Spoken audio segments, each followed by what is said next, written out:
কৌশলী, আমাদের director, producer, আমি তাদেরও বলছি, নামটা গুলো সব আলাদা আলাদা। আজকে তারা পরিবারের মতনই ওয়ার্ক করেছেন, সারা দিন তারা আমাদের সঙ্গে ছিলেন। আমাদের টেলিভিশনের কিছু কিছু ফ্যাক্টরস আছে যেগুলো আমাদের সুরক্ষার জন্যে, সেইগুলোকে আলাদা আলাদা করে মেনশন করে তারা একটা জায়গায় এসছেন।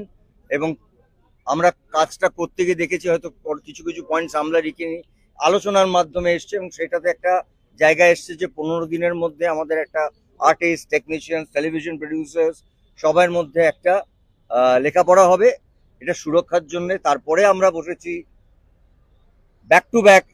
আমাদের এখানকার সংগঠন ইম্পা, এখানে পিয়া আছে, মানে উনি আমাদের প্রেসিডেন্ট, চেয়ারপারসন, সেখানে তারাও ঠিকই একই রকম ভাবে ভেবেছেন। কে আপনি বসুন,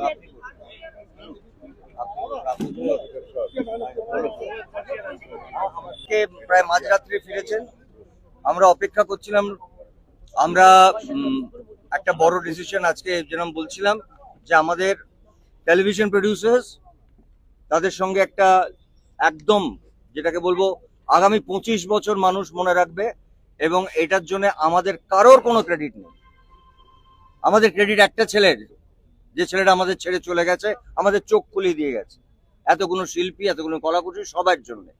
ঠিক সেইভাবে আমাদের ফিল্মের প্রডিউসার, ফিল্মের কাজের ধরনটা আলাদা বলে তাদের সঙ্গে আলাদা বসে ঠিক একই রকম ভাবে ইভেন ইন্স্যুরেন্স থেকে শুরু করে এটা টেলিভিশনের জন্য, ফিল্মের জন্য, এবং পুরো সিনেমা যাতে ইনশিওর্ড হয়, যেটা অল ইন্ডিয়াতে আছে।